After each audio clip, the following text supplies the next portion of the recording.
Բարև ձեզ, իմ զրուցակիցը հոգեբան Իրինա Ծատուրյանն է։ Բարև ձեզ, Տիկին։ Բարև։ Վերջին շրջանում մեր համակարգացիներին ամենաշատ ինչն է անհանգստացնում, ինչ հարցերով են ձեզ դիմում։ Հարցերը շատ զանազան են, տարբեր են, բայց իբրև կանոն ընտանեկան են խնդիրները։ Ամուսինների, նորաստեղծ ընտանիքների, վաղուց ընտանիքների, հարսկիսուր հարաբերությունների, ընտանիքի անդամների հարաբերությունների, դա կարող է տեքրը ապրի իրենց հետ եւ տեքոր կինը 2-3 ընտանիքով ապրեն, միջև հիմա դեռ կա, չնայած իհարկե մեզանում Փառք Աստծո արդեն առանձին ապրելը դարձել է նորմա եւ կիսուր եւ կեսրարը չեն դիմադրում դրան, ընդունում են արդեն կամաց-կաման դա սկսում է ընդունվել, գյուղերում չէ, մարզերում չէ, բայց Երևանում արդեն այդ միտումը կա, ընտանեկան կարելի է ասել հոգեբանություն, հետո գալիս է երեխաների հետ հարաբերությունները, այսինքն ես հիմա խոսում եմ հորիզոնական հարաբերությունների մասին, հորիզոնական կոնֆլիկտների, այսինքն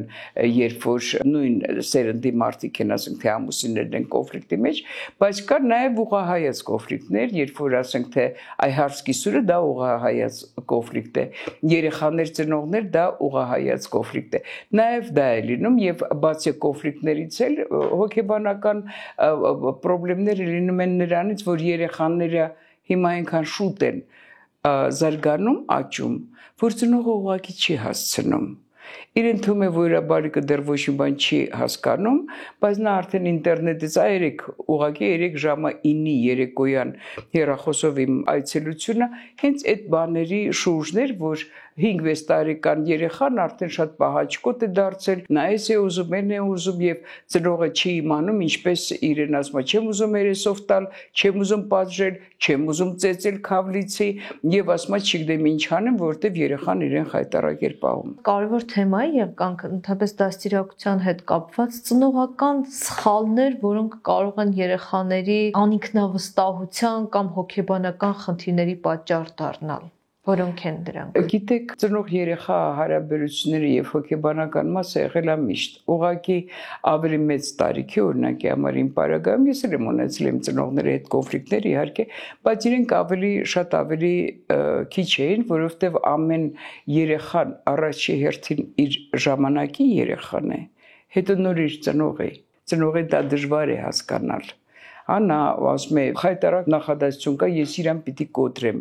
Չէ, երեխային չի կարելի կոտրել, որովհետև հետո նա մեծանալով, նա իր հետ մեծանում է նաև այդ կոտրելու հատկությունը, որ իրեն մեջ մտցրած է, եւ նա կոտրվում է հետո ցանկացած ուրիշ բաներից։ Համարվում է, որ մեր բոլոր խնդիրները մենք հավաքում ենք մինչև 7 տարեկան հասակը, այսինքն այդ դաստիարակությունը, որը շատ կարևոր է, հենց դա էլ մեզ սկսում է շեղել։ Իսկ ինչպես ճիշտ դաստիարակենք, եթե մենք առաջ հանգիստ ասում ենք, որ ամեն երեխան իր ընտանիքի հայելին է, ինչպիսին ընտանիքն է, այդպիսին է։ Երեխան է, հիմա մենք դա չենք կարող 100%-ով հաստատել, որովհետև երեխան մեծանում է ինֆորմացիայի ներքո։ Երեխան այնքան տարբեր ինֆորմացիաներ է ստանում, որ էլ չասած։ Օրինակի համար 6 տարեկան երեխան խաղում է իր խաղիկները, անունը չեմ հիշում հիմա, ամեն որ ռեկլամ չանեմ այդ խաղին, գալիս է տարբեր ռեկլամներ։ Աղջիկ տղա համբուրվում են, աղջիկ համբուրվում են, տղա համբուրվում։ Հասկանում եք այդպես ռեկլամներ եւ այդ ռեկլամները հնարավոր չի աջատել, հա, երեք մենք դրա մասին ենք խոսում այցելուից հետ, ասի դե դիմի, որևէ IT ոլորտի մասնագետի դիմի, որ նա քեզ օգնի, որ այդ առանց այդ կամ էլ ուրիշ մի հատ տեսեք ինչ ուրիշ խաղեր կա, թող ուրիշ խաղեր եւ երեխան դժգոհում է, ասում է, մամա, ես չեմ ուզում սա նայել։ Տեսեք ինչ է կատարում հիմա այդ երեխան ով է իրեն դաստիարակում է ծնողը, թե դաստիարակում է ժամանակը եւ քանի որ ծնողն էլ իր ժամանակի երեխան է եղել, նա այս ժամանակների մեջ շատ հաճախ ծնողները ասում են, ես ոնց արեմ, ես ինչ անեմ, ես ոնց դաստիարակեմ, որովհետև մոլորում են, վախենում են, որ կարող է, դե ես իհարկե բացասական բաների մասին եմ խոսում, հա, որ ասենք թե բացասական կարող է արդյունք տան։ Եվ դա այո, այսօր դա մեծ խնդիր է։ Իհարկե շատ լավ է լինում, երբ որ ամուսիններով հայրն ու մայրը նույնն են ասում։ Դա մնացել է անփոփոխ։ Ոչ թե հայրը ասում է, դրա ոչինչ հիմա խաղա թող խաղա, մեր ասում է ոնց թե այդ խաղա։ Հասկանում եք, չէ, այդ երկուսով նույն բան ասելը դա շատ կարևոր է։ Նաև մենք պետք է ինչն է դժվարացնում հիմա երեխայի դաստիարակությունը։ Դժբախտաբար բաժանությունները գնալով շատանում են։ Նաև մենք ունենք ունենք արտագնայի Պրոբլեմը, երբ որ դե իբրև կանոն հայրը բացակա է լինում, կամ էլ ունեմ մեծ չի քանակը, ունեմ ընտանիքներ, որտեղ եւ հայրը եւ մայրն են բացակա, երեխաները մնում են տատիկների, պապիկների հոգատության տակ, այստեղ արդեն այն երեխան, որին մեծացնում է ծնողը, նա մի տիպի մարդ է դառնում, իսկ եթե մեծացնում է տատիկը, պապիկը, նա բոլորովին ուրիշ տիպի մարդ է դառնում։ Հասկանում եք, այստեղ նաեւ այդ պահերը կան, այսինքն նա այդ բոլոր բաները եւ հետո տեղը մնում է դատարկ, ծնողը այդքան չի զբաղվում կամ էլ երկուսն էլ կան, բայց ինքան են աշխատում, ժամը 9-ին գալիս են տուն, իրենք ժամանակ չունեն, ես դա կոչվեմ, որ ծնողի հացի մեջ աղջկա, նա ամբողջ օրը իր երեխայի համար աշխատում է, որ կարողանա քիչ թե շատ բարեկեցություն միջին մակարդակը ապահովի եւ նա երեխային բաց է թողնում, բաց է տեղը, արդեն շրջապատ, ընկերներ, ինչ-որ տարօրինակ ինֆորմացիաներ, բոլորովին այդ բաներն է մտնում։ Այդ տեսեք ինչքան բաների մասին մենք պետք է մտածենք եւ ունենանք պատասխաններ այդ հարցերի։ Հիմա նաեւ ծնողները շատ տարակուսում են, չի կարելի ասելու այս հարցում։ Մի քիչ ավելի բաց են երեխաներին դաստիարակում, ավելի շատ ինֆորմացիա ունեն ծնողներն էլ, որ այդ շատ սահմանափակումները չլինի, բայց միևնույն ժամանակ էլ պիտի որոշակի կարգ ու կանոնի միջավայր լինի, չէ, երեխայի համար այդ բալանսը ինչպես է հնարավոր ճիշտ գտնել։ Ինչքան որ ես հասկացա այս դաստիարակության մասին խոսելով, երեխայի առջև կարելի է դնել ընտրություն։ Ոչ թե ասել ես մի բանը չանես, ասել ինչ ուզում ես արա, ես էլ եմ անում, ինչ ես եմ ուզում, ու իմ արածը համապատասխան է լինում քո արածին։ Այսինքն եթե դու ամբողջ օրը ասենք թե 4 ժամ անցկացնում ես կոմպյուտերի առջև, դու պետք է իմանաս, որ այն խաղը կամ այն շորիկը, որը դու կուզենայիր ունենալ, ես քեզ չեմ առնի, որովհետև դու կոմպյուտերի առջև, եթե դու 7-8 տարեկան ես, կես ժամից ավել նորմալներ գոյություն ունի։ Դու կես ժամից ավել օգտագործել այդ բառը չես կարող։ Հասկանում եք, ընտրություն։ Տեսեք, չի արգելվում։ Չի արգելվում, չեն ասում, չէ, չանես այդ մի բանը, արա ինչ ուզում ես, բայց եթե սա անես, այսինքն տեսեք, եթե աջ գնաս, գլուխդ կկորցնես, հեքիաթների միջից, ձախ գնաս, ձիթ կկորցնես, ուղիղ գնաս, պարզ չի ինչը քո հետ կմնա, հա։ Դրա համար թող արդեն երեխաները թող հասկանան, ինչ կարող է լինել, կամ էլ եթե հիմա նույնը, որ այդ արգելելը կամ էլ պատժելը, չէ, համարվում է, որ երեխաներին դե այդ պատժելը եւ այլն, բայց մենք էլի ավելի որտեվ հոգեբանի հետ աշխատելու ժամանակ անձը պետք է ամենակարևոր հատկությունը, որը պետք է կիրառի, դա ճկունությունն է, փոփոխության պատրաստ լինելն է։ Այսինքն ծնողը երեխային վատ արարք է արել, ինչ որ սխալ բան է արել, ասում է Այսպես մի բան է ասում, դու եթե քո տղան, ես դա կոչում եմ այդ խաղը մեծ պապա, փոքր պապա։ Դերերով փոխվում է։ Այո, հա։ Դու եթե լինեիր պապան եւ քո տղան ես մի բան աներ, դու իրեն ինչ պատիժ կտայիր։ Արդեն ինքը սկսում է մտածել։ Տեսեք, նա ծնողը չի ասում, ես քեզ կպատժեմ, ես հիմա քեզ կծեծեմ, ես հիմա քեզ կխփեմ եւ այլն եւ այլն։ Դու սխալ արարք ես արել, այսինքն երկու նոր առաջարկ տվեցի, հա, առաջինը դա այնա, որ ծնողը ասում է, որ դու ինքդ ոնց բան կանես, երկրորդն էլ դու ընտրի, դու կարող ես շարունակել անել, բայց դու չես ստանալու այս կամ այն բաները, որովհետև մարդը եւ սովորեցնում է, որ մարդը այս կյանքում ամեն ինչը պետք է վաստակի։ Հիմա ինչի են երեխաները։ Մի քիչ գուցե կոպիտ բառ է, բայց շատ ուզում եմ այդ բառը գործածել, հաբրգած, երեսառած, երեստված, ինչ են դες մեծանում, որտեվ իրենք ստանում են ամեն ինչը դեռ չեն վաստակել։ Նա ինչ որ բանով parza, նա չպետք է գնա հող փորի կամ չգիտեմ ինչերով զբաղվի, որ վաստակի էս կամ այն բանը, բայց նա պետք է հասկանա, որ նա էլ իր ներդրումն է ունեցել ինչ որ բանի մեջ։ Այսինքն փոքր տարիքից պիտի որոշակի պատասխանատվություն։ Այո, օրինակի համար բոլոր մամաները բողոքում են, գալիս են ուշացած, բայց ինձ ադրան միջև ես դրա խաղալիքները հավաքեցի։ Չէ, ինքը թափել է խաղալիքները։ Տեսեք, արդեն նա իր մամային ընկալում է իբրև մոխրոտ, փոքրուց։ Չէ, նա պետք է իր խաղալիքները հավաքի։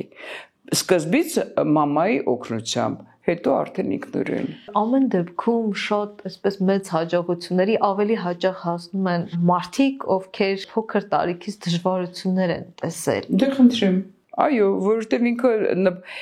գիտեք, ես ձեզ մի բան ասեմ, ուրեմն գոյություն ունի այսպես մի հատ հասկացողություն նպատակի բնաստ։ Նպատակի բնաստը պետք է զարգացնել փոքրուց։ Մեր երեխաները հիմա մանավանդ որ ծնողները, տատիկները, պապիկները մեծացել են զրկանքների մեջ չեն ունեցել։ Հիմա իրանք ուղակի շատ տալիս են։ Առաջ երեխան է, ասենք թե մի տիկնիկը, որ ասենք թե քնովի տիկնիկ, հա, ասենք թե ինչ-որ սերունդ կար, որ այո, դա այնպիսի մի բան էր, որ նա երկար սպասված բանի որ հիմա դրա համար նա ասենք թե ցանկացած 2 տարեկան երեխա տան անկյունը արդեն այդ կոտրված, ջարդված խաղալիքներ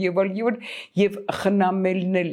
չի սովորեցնում։ Հիմա տեսեք, այդ երբ որ ասեցի, որ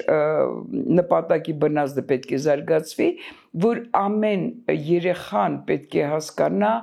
որ պետք է դնի այդ նպատակը, ճիշտ է 3 տարեկան երեխան չի կարողանա դեռ շուտ է իր հետ այդ լեզվով խոսելը, բայց նա պետք է հասկանա, որ նա մի բան ստանալու համար նա պետք է ինչ-որ մի բան արած լինի դրական, թեկուզ ընտանիքի համար, թեկուզ իր հետևից շոր թափելով եւ այլն, տեսեք, առավոտյան 4 տարեկան աղջիկը մայրը ուզում է հագցնել, նա ասում է, սա չեմ հագնի, նա չեմ, դա մեծ պրոբլեմ է այսօր դառել, այսինքն այդ ընտրության բանը, որ երեխան չի կարողանում, դրա համար երեխային երեկոյան ասում են դու շորիկդ պատրաստի, վաղը ինչ ես հագնելու։ Վերջ։ Բայց դա էլ հոգեբանական հետաքրքիր մոտեցում է, չէ՞ որ այն սերունդը, որը չի ունեցել, աշխատում է ամեն ինչ անել, որ այն ինչ որ ինքը չի ունեցել, իր երեխաները ունենան։ Այսինքն այստեղ ծնողին էլ դժվար է մեղադրել, որովհետև երևի դա է հոգեբանական։ Ես երբեք ոչ մեկին չեմ մեղադրում եւ պետք չի որևէ մեկին մեղադրել։ Լավ, ես ձեզ օրինակով պատասխանեմ։ Մենք բոլորս գիտենք, որ 6 ամսական երեխային չի կարելի խոզի խորոված տալ, չէ՞։ Բայց այն ինչ որ մենք անում ենք, դառնում է որ 6 ամսական երեխային մենք տալիս ենք խոզի խորոված։ Նա կարող է չմարսի եւ շատ լուրջ խնդիրներ ունենա, որովհետեւ այդտեղ ոչ թե մեղադրելու հարց է, այլ նա պետք է հասկանա, որ գիտեք, երբ որ մի բանը մի քիչ շատ է լինում, օրինակ համար եթե շատ է ուտում, շատակերությունը բերում է գիրության, չէ՞, մարդ գիրանում է եւ դա դառնում է հիվանդություն։ Հա, հիմա այստեղ նաեւ այդ բանի մասին է պետք հասկանալ, որովհետեւ այն որ ծնողը այո չի ունեցել եւ նա ուզում է հիմա հատուցած լինի, այդ չի նշանակում, որ նա մի ծայրահեղությունային ժամանակ էր էլի ժամանակի հետ կապված, որտեղ այն ժամանակներում նաև սերունդ կա, որը դեռ պատերազմից, հայրենական պատերազմից այդ տատիկները, պապիկները, հիմիկվա երեխաների, հա, հետո ավելի հիմա բարեկեցությունը պարզաբարձրացել է։ Այն ժամանակ էլի շատ բարդ եղել, որովհետև մարդիկ ունենում էին մի զգեստ, առավոտյան մի օձիքով են, հետո գալիս էին տուն, թատրոն եթե պետք է գնային, դա հանում էին, մյուսն էին դնում եւ արդեն պատրաստ էին այդ թատրոն ունենալու, 2 շոր էին ունենում, 1 զույգ կոշիկ եւ այլն։ Իհարկե դա էլ մի ծայրահեղություն էր, որը բերում էր խնդիրներ։ Իսկ այս ծայրահեղությունը բերում է իր խնդիրները։ Դրա համար մենք հասկանում ենք, որ ծայրահեղություններ պետք է չլինեն եւ պետք է մենք ունենանք խնդրեմ։ Ճիշտ ասած, ես այս խոսակցությունների ժամանակ ես շատ եմ ուսումնասիրել թագավորների, կոմսերի, երեխաների դաստիարակությունը։ Իրենք օրինակի համար անգլիական թագավորական ընտանիքը ինքը ունեցել էր իր օրենքները, ռուսական թագավորական ընտանիքը այնտեղ ոչ ոք երես առած չէր, իրենք թագավորներ էին, բայց ոչ մեկին երես չէին տալիս, իրենք փոքրուց շատ լավ սովորում էին, շատ խիստ, ամեն մեկը գիտեր մի քանի օտար լեզու, ամեն մեկը անպայման մի արհեստի տեր էր լինում, ամեն մեկը ուներ իր գիտելիքները եւ նույն ասենք թե թագավորական ընտանիքներում նույն պատառաքաղը կարող է 2-3 դար է օգտագործվել։ Հասկանում եք, մենք նաև դա էլ պետք է հասկանանք, որովհետև այդ շռայլությունը, այդ գիտեք, այդ կուպեչեսկի, հա, այդ առևտրականի մոտեցումները, տենց ասեմ, դա լավ բանի չի բերում, հա, զսպվածությունը եւ շատ բաներ այդ էլի ժողովրդական բարկա բիրդանաղայությունները, ինքը լավ բանի մի քիչ խիստ եմ խոսում դրա մասին, էլի մեզ լսողը կարող է ընտրել, չէ, նա իր համար դա ընդունելի է, թե ընդունելի չի, որովհետև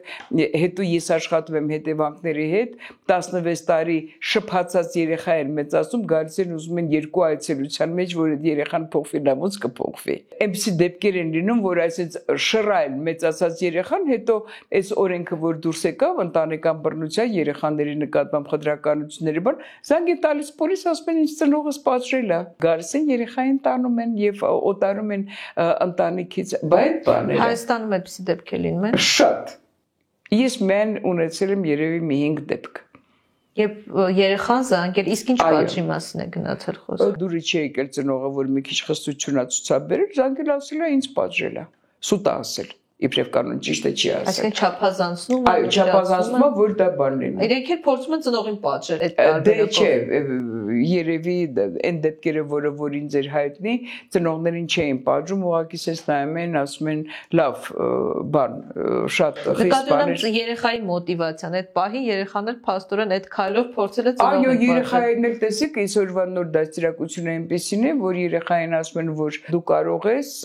բողոքել, դու ունես քո իրավունքները եւ այլն եւ այլն եւ այլն։ Հասկանում եք, այդ դրսից բերած այդ բաները, այդ էլ դա իհարկե մի քիչ ուրիշ բան է, մենք խոսում ենք երեխային երեստալու մասին, ես ուղղակի իբրև խնդիր չէի կարող դրա մասին չասեի, բայց նաեւ ինչի դա եկավ, հա, որ դրանով շարունակեցի, որտեւ երեստված երեխան է իրեն այդպես բան, բոլոր իմ դեպքերը, որ այդ բաները եղել են, երեստված երեխայի դեպքեր էին։ Հետաքրքիր տեսագրություն ունեիք կյանքը բարելավելու միջոցների մասին, պրակտիկ խորհուրդներ կար այնտեղ, սկսած նրանից, որ օրինակ պիտի ձերբազատվել տան հին իրերից, նույնիսկ հին կոնտակտներից հեռախոսի։ Դե գիտեք, կա այսպիսի արտահայտություն, ինչի չես օգտագործում դուրս նետի։ Ինչի չի օգտագործվելու, այո, որտեվ դա խլամ ենք հավաքում, հա, մենք անիմաստ ոչ գործածվող իրեր ենք հավաքում եւ նաեւ այդպես էլ օրինակի համար լինում են գալիս են այցելուներ, որոնք ասենք թե գլխի մեջ է դուք էլ շատ լավ ունեք ձեր շրջապատի այդ մարդիկ, ինչի մասին ասես մի անգամից մտածում է, մեկ էս կխոսի, մեկ էլ կխոսի, մեկ էլ շիլա շփոթ, շիլա փլավ Ես այդ մարդուն հարցնում եմ, ասում եմ քո զգեստապահարանի դարակները խառն են, չէ, ասում հա, վայ ինչ իմացակ։ Ասում այ կգնաս, մի հատ այդ բոլոր հագուստը, բլուզները, չգիտեմ այնտեղ ներքնաշորը, բոլորը մի հատ դասավորի, այդ ինձ էլ կամաց կսկսեն դասավորվել մտքերդ։ Երբ որ դասավորվում է, այո, արդեն այնտեղից ինչ է դուրս գալիս, որ շոր կա, որը արդեն փոքրացել է, շոր կա, որը մոդայից դուրս է եկել։ Հիմա այնքան կարիքավոր մարդիկ կան, սիրուն, դասավորի տար կամ եկեղեցու դռանը դիր կամ էլ ցանկացած գյուղը որ գնաք, ասենք թե ինչ որ մեկին տակ շնորհակալությամբ սիրով կընդունեն, կամ էլ բարեկամներին բաժանելու, հասկանում եք, կամ երեխաների փոքրացած շորերը։ Մարդկա, որը այո պահում է, մարդկա, որը պահում է իր երեխան դառել է 37 տարեկան, նա իր այդ մանկության շորերը իբրև հիշողություն պահում է։ Դա իր ընտրությունն է, բայց համարում է, որ մի տեսակ ոնց որ տեղ ես ազատում, նաև նորը գալու համար։ Հա, համարում է ինչ որ չես օգտագործում, դա պետք է դուրս գա։ Եվ նաև դրանով մաքրում ենք մեր մտքերը, որովհետև այդ կասկածամտությունը դա չօգտագործվող իրերի նման, չօգտագործվող, բայց վնաս տվող մտքեր են, որոնք լինում են մարդու ուղեղի մեջ, որ երկու միտք կա, չէ՞ կասկածամտությունը, անեմ, չանեմ, խանդեմ, չխանդեմ, դավաճանում է, չի դավաճանում, խաբում է, չի խաբում, գողացել է, չի գողացել, չէ։ Դրա համար էտել այն երկրորդը պետք է պարզել եւ երկրորդը շպրտել դուրս, որտեւ դա եւս մեզ բերում է շատ ծանր վիճակի։ Եվ նաև կան բառեր ու արտահայտություններ, չէ՞ որ մենք առօրյայում ենթագիտակցորեն օգտագործում ենք, բայց դա խանգարում է։ Այդ իհարկե դա ենթագիտակցորեն չի, լավ էլ գիտակցորեն է, օրինակի համար եթե մենք օգտագործում ենք ոչ գրական, չեմ ասում, խոսակցականի մասին չի խոսքը, բայց ոչ գրական, ոչ վատ բառեր, դա կոչվում է օկազիոնալ լեքսիկա, այսինքն այն բառերը, որոնք չեն ամրագրվում բառարանների մեջ, այսինքն փից բառերը, հայոյանքները, այդ դրանից մենք պետք է մեզ ազատենք, որովհետև այդ ժամանակ ուղեղը ոնց որ սուտ է, երբ որ մարդ ճիշտը չի ասում, ստում է, այդպես էլ այդ բառերը ուղեղի աշխատանքը եղաթյուրում է։ Նաև ափսոսանք արտահայտող բառեր, օրինակ, մարդուն դրական էներգիա չեն հաղորդում, երբ որ ասում են ափսոս, այսպես է, կամ այսպես եթե լիներ։ Իհարկե, եթե ենթադրությունները, բոլոր ենթադրությունները, պիտի չլիներ կամ բայց եղավ, օրինակի համար երբ որ մեր մերձավորներից որևէ մեկը մահանում է, չէ, մենք ասում ենք պիտի չլիներ, բայց եղավ։ Բոլոր հոգեբանական խնդիրները սկսվում են նրանից, որ մենք չենք ընդունում ինչ որ ստեղծված իրավիճակ։ Բայց եթե եղել է, մենք արդեն պետք է ընդունենք բոլոր օրենքներով, ասենք թե մենք մահվան մասին ենք խոսում, բոլոր օրենքներով, պահելով եկեղեցու կողմից ամրագրված կանոնները, եկնահողը, 7-ը, 40 տարին, բայց անընդհատ չէ, բայց մենք դա անդադ պահում ենք, որը որ մեզ չի թողնում, դա դառնում է բեռեր են դառնում մեր ոտքերի վրա եւ մենք առաջ շատ դժվար ենք գնում կամ բեռուսի վրա, չէ՞, մի բան, երբ որ մենք առանց բեռի ենք քայլում, մի բան, երբ որ մենք ուսերի վրա բեռեր ենք պահում։ Տեսեք, բոլոր պաշտպանությունների մեջ կա մաքրվելու ճանապարհը, այդ очищение, հա, ռուսերեն ասած, այսինքն դու պետք է մաքուր պահես թե քո մտքերը, թե քո արարքները, դու պետք է այնպես պահես քեզ, որ հաջորդ օրը չփոշմանես, որ այդ բանը արել ես։ Եթե իհարկե դու կարող ես այսինքն անալիզ արել, այդ փոշմանելն էլ շատ լուրջ հոգեբանական, ես կարծեմ դրա մասին նյութ չունեմ, բայց փոշմանելը ինքը շատ լուրջ հոգեբանական խնդիր է, որովհետև մենք որ փոշմանում ենք, այսինքն փոշմանելը դա ինչ է, արդեն եղած բրծած դու փոխել չես կարող, ասում ես, վայ, ինչի արեցի։ Դու բացի նրանից, որ քեզ ցավ ես պատճառում եւ թունավորում ես, դու ոչ մի բան չես անում։ Ստեղ ուրիշ ձևով ես անում, դու պետք է անալիզ անես, իսկ ինչի դա արեցիր, տեսեք, օդաչուները ունեն թռիչքների անալիզ, հա, որ այս թռիչքը այսպես անցավ, ինչի էս մի բան եղավ, այս մեկը այսպես եղավ, ինչի, եւ որ մյուս անգամ սխալ առհասարակ ցանկացած արտադրությունը բանը, երբ որ վթարներ են լինում, ինքը սկսում է անալիզ անել, այդ իր վթարը ինչի այդ բանը տեղի ունեցավ, փոշմանելու փոխարեն մի հատ անալիզ արա։ Գիտեիր չես արել, այդպես ստացվեց, ինչ փոշման, ախ այս բանը պիտի չանի, ինչի արեցի, բայց դու որ սխալ ես արել, դա պարզվեց միայն անելուց հետո չէ, եթե դու իմանայիր, որ դա սխալի է բերել, դա չէիր անի, բայց մենք սկսում ենք փոշմանել, ցեք ինչ աբսուրդների մեջ ենք մեզ գցում։ Տիկին Ծատուրյան, ընդհանրապես ընդունված որոշումները պիտի ընդունելի գիտություն, պիտի մտածել, որ եթե ես այդ պահին այդ որոշումն եմ կայացրել, ուրեմն ես այդ պահին համարել եմ, որ դա լավագույն որոշում է։ Այդ պահին ես ունենալով համապատասխան ինֆորմացիա, այո, այդ բան իմ պատկերացումով, դա այդ որ դրա համար միջև որոշում կայացնելը աշխարհի ամենաթանկ բանը ինչ է, ինֆորմացիան է, չէ՞։ Ուրեմն միջև այդ որոշում կայացնելը ես մի հատ լավ ինֆորմացիա ավելի շատ մի քիչ համբերեմ ինֆորմացիա հավաքեմ եւ նոր ինչ որ գործողություններ կատարեմ, քայլերի դիմեմ։ Օրինակի համար, հա, ինձ ասել են քո ընկերոին քո մասին բան բացել է։ Չէ, օրինակի համար։ Ես մի անգամից զանգ եմ տալիս ընկերուհուս եւ ասում եմ, այդ դու էդ ինչ արեցիր, այդ դու հասկացար ինչ արեցիր, ասում է, սպասի մի րոպե, ինչի մասին է խոսքը, բա դու Գոհարիկին ասել ես, որ էս բան, ասում եմ, ես չեմ ասել այդ, այսինքն, այստեղ ինչ է, մարդը հիմնվեց սուտ ինֆորմացիայի վրա, որտեղ ինֆորմացիան կարա լինի ճիշտ, կարա լինի սուտ։ Դրա համար մենք պետք է ինֆորմացիա հավաքենք, հետո նոր տեսեք, հետո հազարապատիկ ներողություններ եւ այլն, հետո այդ նույն աղջիկը մեզ հետ մեր ընկերուհին է, նա չի խոսում, բան չի անում, հետո սկսում են երեքով հանդիպել, այն մեկը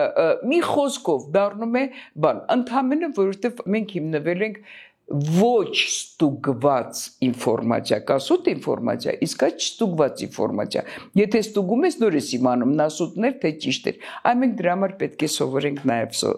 ստուգել մեզ տրված ինֆորմացիան։ Մարդկանց հետ հարաբերություններում այդ կանոնները աշխատում են, դուք ասում եք, որ իրերը, որոնք մեզ պետք չեն, կամ այն ինֆորմացիան, որը մեզ վնասում է, մարդը կարող է տարանջատել, օրինակ, որ X կամ Y մարդու ներկայությունն իր կյանքում ավելի շատ վնասում է իրեն։ Էլի պետք է նա ինֆորմացիա հավաքի, թե ինչի է կամ այն մարդու հետ տոքսիկ ինչի ձևավորվեցին հարաբերությունները իբրև տոքսիկ, գուցե այդ մարդը ինչ որ սրտի կծկից ունի, ինչ որ նա տանը հիվանդ ունի, ինչ որ բաներ ունի եւ շատ հաճախ ես մի բան ասեմ, որ մենք հարաբերությունները մեր մոտ լավ չի լինում, դա ոչ թե նրա պատճառով, որ անձնա մի անձը ինչ որ սխալ բան արել, որտեվ այդ դիմացինով նա ունի իր խնդիրները, որը նա չի լուծում։ Եթե եղել են դեպքեր, ասենք թե իմ այցելուները դիմել եմ, ասել եմ մի հատ իրար մոտեցու, ասա կարողա քեզ ինչ որ կուզես ինձ պատմել, հա, ինչ որ բանա քեզ տանջում։ Սկսել է կիսվել, ինչ որ բաներ ասել, ամեն ինչը եղել է տեղը, եկել է տեղը, հա, որ ասենք թե պարզվել է, որ ամուսինը ընտանեկան բռնության է ենթարկում կամ էլ ասենք թե տանը ունի շատ ծանր, մայրը շատ ծանր դիագնոզ է ստացել, որը մահաբեր դիագնոզ է եւ այլն եւ այլն եւ այլն, հասկանում եք, մենք ստեղ պետք է մի բանը շատ լավ հասկանանք, որ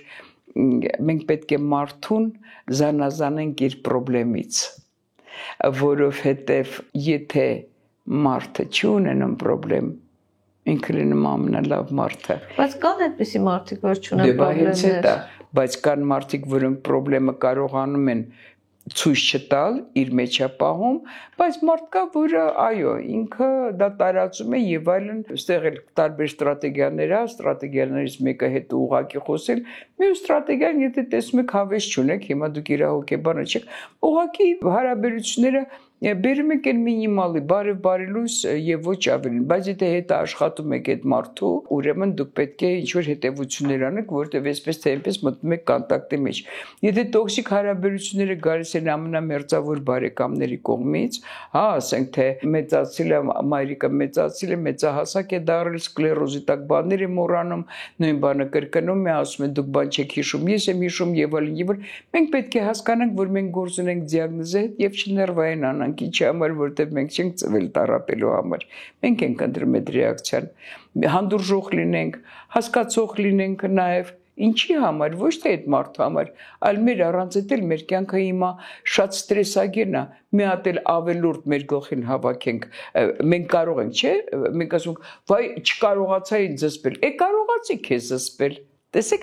մենք մեր վրա պիտի առաջի հերթին աշխատենք, որը շատ բարդ է, եւ սովորաբար մենք մեր սխալները շատ ուշ ենք ընդունում, մենք դիմացին ենք ասում դու ես մեղավոր։ Երջանիկ լինել դա հմտություն է, հնարավոր է սովորեցնել, թե ամեն դեպքում նաեւ հորմոնալ ֆոն է, ընտանիքի դրվածք է, չէ՞, կան ընտանիքներ, որ երեխան ծնվում է եւ փոքր տարիքից այդ ընտանիքում այդ տառապելը կարծես ավանդույթ է, չէ՞, ամեն ինչին այսպես շատ բան հայացքով են նայում։ Բայց 16 տարեկանում որ նա արդեն Մեսրոպ Մաշտոցի տառերը լրիվ ճանաչած է լինում, կամ Կիրիլ եւ Մեֆոդիի կարա ռուսերեն էլ կարդա, կամ անգլերեն, նա կարող է հասկանալ, որ իր ընտանիքում մանկուց եղել են խնդիրներ, օրինակ մենք ունեինք ընտանիք, աղջիկը ուներ պերիոդիկ հիվանդություն, եւ այդ ընտանիքում Երևանյան կամ պերիոդիկ հիվանդություն այդ ընտանիքում ուրախություն չէին անում, որովհետեւ իր քույրիկը, այս մեր այցելուն 6-7 տարեկան էր, քույրիկը 15 տարեկանում պերիոդիկից մահացել էր եւ այդ օրվանից հետո որևէ ուրախություն այլևս այդ տանը եւ չէր լինում եւ այդ աղջիկը ասում էր մեր տունը ոնց որ գերեզմանա տուն լինի մեն իր քույրիկի նկարներով եւ այլն տեսեք դա բացարձակ սխալ եւ այս աղջկա մոտ այդ դարդի մեջ դե պերիոդիկը գենա սկսեց արտանալ նամ փոքր ժամանակ չուներ պերիոդիկ հետո քրոջ մոդել այսինքն այո քրոջ մոդել դա գենետիկ է հա իսկ եթե նա միջավայրը ուրիշ լիներ ձեր ասած ուրախ լիներ զվարթ լիներ եւ այլն այսինքն ստեղ մենք ճիշտ ասած կամած մոդել մենք բոլորովին շատ բարդ մի հատ հարցին հավատի հետ կապված այն որը մի քիչ առաջ արարողակարգերով ասեցի որ մարդը նա հավատը նաեւ դա է որ երբ որ մենք հավատում ենք, որ լավ կլինի, չէ, այդ հույս չկորցնելը։ Մենք նաև դրան ենք մոտենում։ Այո, մենք պետք է հասկանանք, որ այդ երջանիկ լինելը դա մեծ աշխատանք է։ Մենք կարող ենք լինենք երջանիկ, այսինքն մեր ընտանիքում, իմ ընտանիքում կա, ես հիմա խոսում եմ մեզ լսողների կողմից, իմ ընտանիքում կա խնդրեմ, բայց այդ խնդրեմը իմ երջանիկ լինելու հետ ինչ կապ ունի։ Շատ բարդ նախադասություն է, կարան ասել ես ինչ է այս հոգեբանը խոսում։ Բայց դա իսկապես կապ չունի։ Իմ երջանկությունը ես պետք է պահեմ, որտեղ իմ երջանկությունը դա իմ կենսախինդ լինելը, առաջ գնալն է, որ հենց այդ խնդրեմը ես կարողանամ լուծել։ Եթե դա իմ ընտանեկան խնդրեմ է, եթե ասենք թե իմ մերձավորը ունի լուրջ դիագնոզ, վաղ անկողին է ընկնելու, խնամք է պահանջում, համբերություն է պահանջում եւ այլն եւ այլն։ Ուրեմն ես պետք է իմ այդ առանցքը, որի անունը կարող ենք այսօր դնել երջանկություն, ես պետք է պահեմ դա։ Հիմա տարբեր մոտեցումներ կա, կան հոգեբաններ, որ ասում են օրինակ, եթե մարդը ինչ-որ տրավմաներ ունի, պիտի վերադառնալ մանկություն, փորձել բացել այդ տրավման, վերլուծել, եւ կան հոգեբաններ, որ ասում են, որ պետք չի վերադառնալ, նորից փորփրել, դա այսօր պետք է փորձել լուծել այդ խնդիրը եւ տարածված բան է, ինչ որ բաներում անդադ վերադառնալ, ծնողներին մեղադրել, ընտանեկան իրավիճակին մեղադրել։ Դուք որ մոտեցման կողմնակից եք։ Ես նախ այն մոտեցման կողմն եմ, որ ծնողներին ոչ մի դեպքում չի կարելի մեղադրել։ Առասարակ ոչ մի մեղադրանք չի կարելի, որովհետև նույն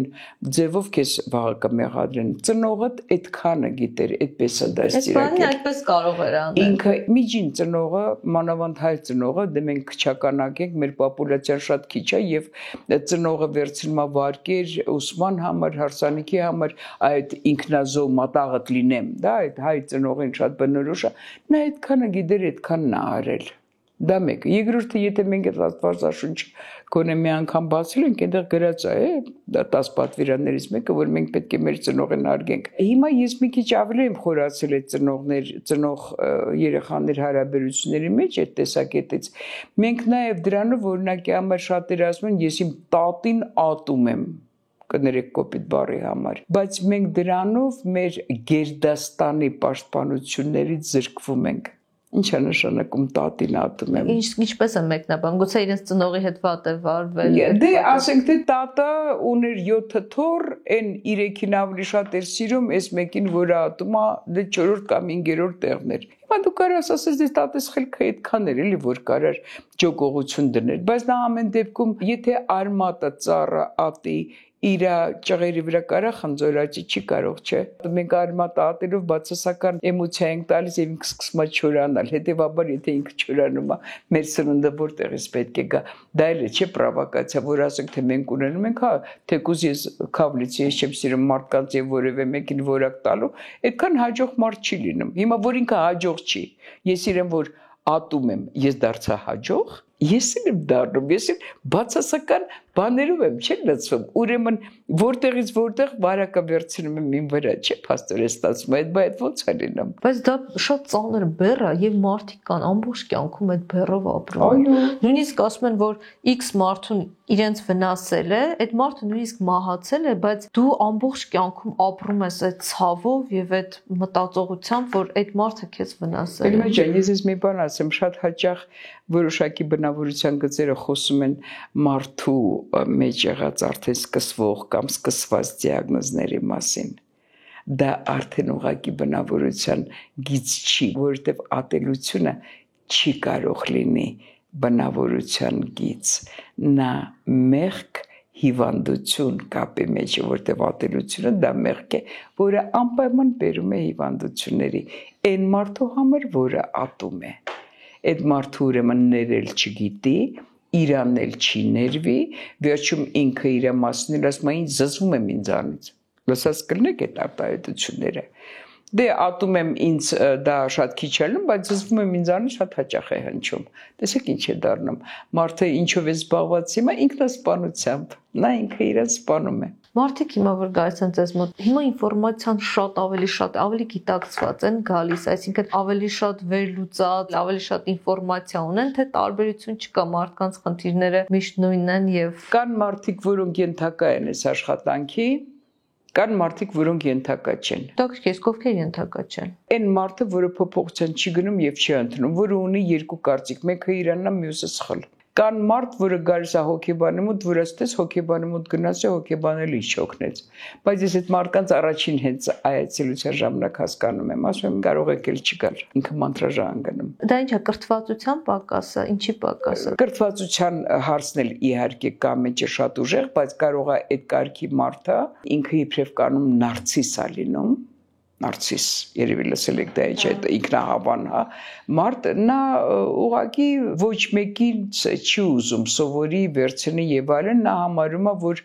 շատ հաճախ հնչում է որ ասում ես գիտես սովորել մենք պետք է սովորենք ամբողջ կյանքում ոյ ասում ես ինստիտուտս ավարտել եմ ինչ սովորելու մասին է խոսքը օրինակի համար հա դրա համար կան մարդիկ որոնց հետ այս աշխատանքը չի ստացվում շատ մանրամասն չխոսեցինք դրա մասին որ հոգեբանների տարբեր լինելը որ ասենք թե սկսում են մանկությունից կամ են մյուսը որ ասում է բան ուրեմն մանկությունից դա պսիխոանալիզն է որը մանկությունն է սկսում եւ պսիխոանալիզ անելու համար պետք է շատ լավ կրթված լինի որովհետեւ երբեմն լինում է անձի հետ դու մտնում ես մանկություն որտեղ որ նա արդեն որոշ դեպքերը նա ուղղակի չի ուզում հիշի այլևս նա իրան կապսուլայի արել եւ բանա եւ դա եթե համուտ չի մասնագետ լինում նա դա բացում է եւ ավելի վնասել եւ կարող է ավելի վնասել դրա համար դու պետք է որ դու համուտ մասնագետ ես եթե փորձ ունես դու պետք է հասկանաս այս որ տիպի մարդն է տեսեք հետո գալիս է այցելուն հաջորդ օրը ասում է գիտեք ոնց վատացա այն օրը որ այդ ամեն ինչը հիշեցի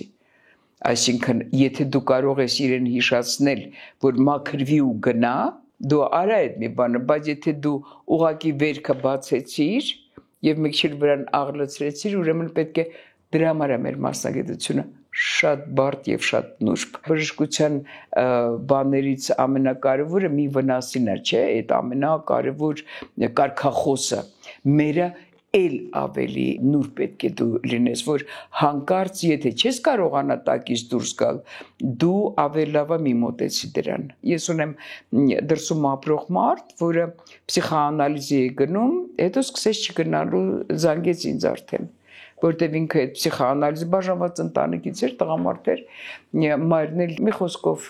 մայրը եւ հայրը միշտ վատ հարաբերություններում էր եւ կային այնտեղ հիշողություններ իսկ պսիխոանալիզը չի տանում նրան որ ներիր ծնողիդ ինքը դրան չի տանում օրինակի համար երբ որ դրսում հոգեբանի են դիմում եւ ասում մորս հետ հնարավոր չի շփվել ասում մի շփվի մորդ հետ թող իր համար ոնց ուզում ապրի Տեսեք, այնտեղ բոլորովին այլ մոտեցումներ են։ Հոգեբանական մոտեցումները նաև դաստիարակության միջավայրի կորեկցիայի է ենթարկվում, թե կան կանոններ, որ միևնույն է բոլորի համար կիրառելի։ Չէ, ես գիտեմ, որ տարբեր ազգերը տարբեր մոտեցումներ ունեն, տարբեր սերնդները տարբեր մոտեցումներ ունեն, մանավանդ հիմիկվա սերնդի մեջ կան մարդիկ, որոնք այդ մեր որ հարգի ծնողիդ բան, իրենք արդեն դա այդքան չեն ընդունում, շատերը ուղղակի չեն արտահայտվում, որտեղ դեռ միջավայրը իշխող է, ոչ լավ իմաստով ավելի էգոիստ են, ավելի մեծանում, հասկանում եք, դրա համար տարբեր է բոլորովին ամեն երեխան առաջին ժամանակի երեխան Այդ դա է ամբողջ բանը եւ դա շատ անհատական է ամեն մեկի հետ դու պետք է մոտեցումներ օրինակի համար ես ունեմ այցելու որը ատում է իր տատին ու պապին իր եւ իր երեխաների հարաբերությունները չի կարգավորվում որտեղ ինքը ատելությունը չէ մեջը կրում բարեկամի նկատմամբ արմատի նկատմամբ ոնց կարող է դա չլինի չանդրադառնա այլ տեղեր դրա մասին է խոսքը չէ որ ատելության մասին որ ասեցի որ դա դիագնոզ է ատելությունը դա դիագնոզ է դա բնավորության գիծ չի Իդեպ երեխաներն էլ դա տեսնում են չէ որ օրինակ մայրը ատում է իր տատին դա ինքը խոսքի մեջ կասի որոշակի արտահայտություն ինքը արդեն մեծ են տեսնում սաղուրը կռվում են խոհանոցում հետո ինքը դառնա կռվարար իր անկերների հետ Հետո ասում են, վայ, բայց որ գալիս են այցելության, ասում ձեր ընտանիքում ոնց է, ասենք թե վիճաբար, վայ, չէ, ինչ եք խոսում, մեր հարաբերություն, մեր ընտանիքի մասին ամբողջ մարզը խոսում է։ Ասում եմ, դուք ձեր կիսուր այդ լավ հարաբերությունների մեջ եք, չէ, այդքան չէ, այդ ուրեմն 100-ամյա պատերազմն է գնում դրա համար այդ բոլորը հետո մենք չենք կարող երեխային վերցնել ասես բողկի նման ասես քաշել հողից եւ մենակ իրեն չէ այդտեղ ընտանիք է Ընտանիք, մի տանիքի տակ։ Իդեպ հետաքրքիր բոլոր մանկավարժները մի բան են ասում, անկախ նրանից թե ծնողները որքան գումար կծախսեն, որքան ջանք կթափեն երեխայի զարգացվածության համար, ամենակարևորը այդ սերն է, որ ընտանիքում եղել է կամ չի եղել։ Բայց եթե մորը չի սիրել իր ընտանիքում, նա իր երեխան ոնց կարա սիրի։ Նա չգիտի դա ինչ է, եթե ինձ այբուբենը չեն սովորեցրել Ես ոնց կարող եմ որևէ մեկին այբուբեն սովորեցնել։ Սերը կարևոր դաստիարակություն է։ Սերը նաև գիտեք ինչ է դա Աստծո պարգև է։ Կան մարդիկ, որոնք սիրելու հատկություն չունեն։ Դժբախտաբար ոնց որ հավատալու հատկություն։ Տիկին Ծատուրյան, եւ հարցեր, որոնք կարճ պատասխաններ են ենթադրում, ամենաբարդ խնդիրը, որի շուրջ աշխատում եք վերջին շրջանում։ Ասեմ, ամենաբարդ խնդիրը ունեմ մի խումբ տղաներ եւ աղջիկներ, որոնք ենթարկվել են սեռական բռնությունների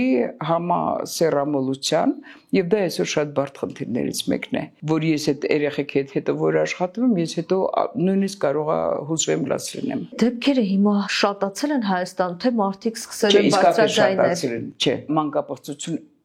այդքան չի եղել։ Հա, այն մեծահասակները, ասենք թե ունեցել են, բայց մանկապարտություն չի եղել։ Եվ ես ունեմ իրանք օժտված երեխեք են, ես հիմա իրենց օժտվածության բանով հանում եմ այդ վիճակից, որ եթե դու, ոբշե մի խոսքով է դարձն, այդ դա բարդ խնդիրներից է, շատ։ Եթե կարողանայիք սահմանել մի կանոն, որին կհետևեին բոլորը, որը կլիներ։ Սիրիր դիմացին ճիշտ այնպես, ինչպես սիրում ես քեզ։ Ոչ մի բան հնարել պետք չէ, ամեն ինչը գրված է։ Ով կամ ինչն է ձեզ օգնել դառնալ այն, ինչ դուք կաք հիմա։ Երևի իմ կենսագրությունը, ես ունեցել եմ բավականի բարդ կենսագրություն։ Վերադարձանք զրույցի։ Իսկ դասատուներից ես օրինակ եմ նույնիսկ հիմա, երբ որ մարդկանց հետ խոսում եմ, ասում եմ որտեղից եմ վերցնել, մի շարք կան հոգեբաններ, որոնք իմ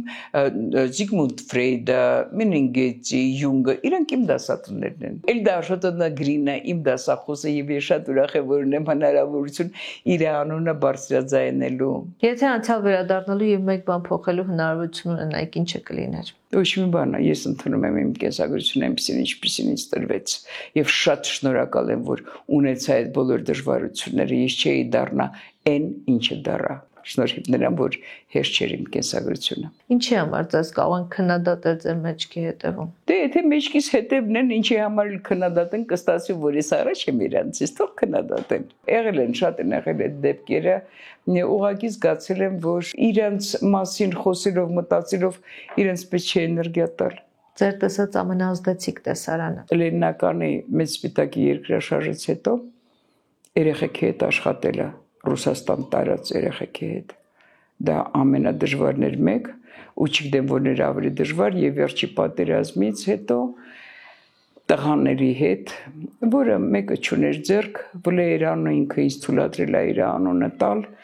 մեկը աչքերներին կուրացած, այն մյուսը լրիվ բեկորներով էր մեջ կլի եւ այլն եւ այլն եւ այլն։ Մեկ էլ դա, որ իրենց հետ աշխատում էր։ Ունեցել եմ կանայք, որոնց երեխաները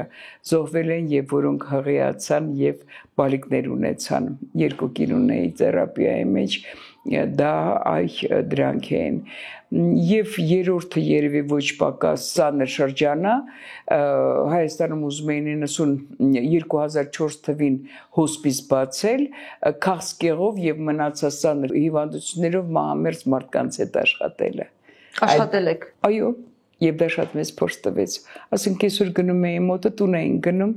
հաջորդ օրը զանգում էր, որ պայմանավորվեր ամուսինը ասում մահացավ։ Այդ ամենագիտեք այդ ես այդ կարգի բաները պատերազմ գնալու հետ եմ համեմատում, որ դու ոնց որ պատերազմ գնացած լինես։ Դա է տալիս փորձը, ոչ թե գիրք կարդալը միայն։ Սիրելի գիրքը, ֆիլմը, երաժշտական կատարումը։ Սիրելի գիրքը Մաստերի Մարգարիտան Բուլգակովի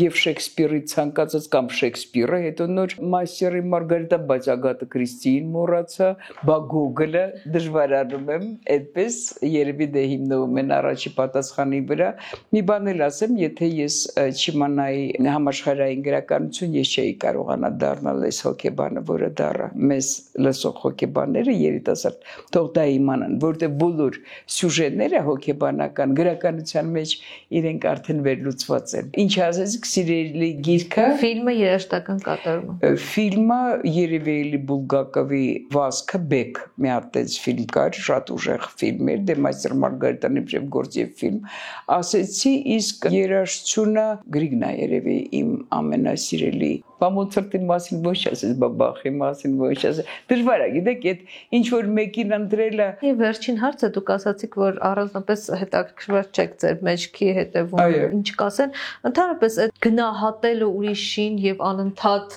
գնահատելը։ Իրենք իդեպ փոխկապակցված են։ Այսօր չխոսեցինք թմրամոլությունից, ալկոհոլիզմից, այսինքն կախումներից։ Գնահատականից կախված լինելը նույն կախումն է, որի հետ ես աշխատում եմ նույն ձևով, ոնց որ աշխատում եմ թմրամոլի հետ։ Իսկ մենք Հայաստանում շատ ենք կախված գնահատ։ Դե որովհետև մեզ այդպես էլ մեծաժեր, վայ այս մի բանը չասես, հարևան փեփրոնտատը ինչ կմտածի, մեզ սևերից չանեք, ասում են հարսանիքի ժամանակ Են երկու հատ անխելք նորաստեղծ ընտանիքի անդամ են, նենց չանենք մենք փողոցը անցնենք իրար տեսնելուց։ Գնահատականից կախված լինելը այսօր երևի ամենախանգարող բաներից մեկն է մեր հասարակության համար։ Տեսեք ինչ է անում նաև միդիինի դաշտը։ Լայքերը ինչ է, գնահատականն է, չէ։ Եվ մենք լայք ենք հավաքում, այսինքն գնահատական ենք հավաքում։ Մարդ պետք է ըստ իս, նա պետք է մենակ մի տեղից գնահատված լինի, այնտեղ կա մեկը, իսկ դա մեր խիղճն է, երբ որ մենք գիտենք, որ այնտեղից են գնահատ, լավ արեցինք, վատ արեցինք, ճիշտ արեցինք, սխալ արեցինք, լավ ընտրություն կատարեցինք, վատ ընտրություն կատարեցինք, հետո մեր խիղճը ասում է, այս մի բանը պիտի չանեիր, այդե թող ամեն անձը բերի իրան ինքնագնահատականի վրա եւ չտխրի, որ դա process է, այսօր լավ չարեցիր, հասկացի ինչի լավ չես արի, լավ արա մյուս անգամ։ Շնորհակալություն։ Ես եմ շնորհակալ։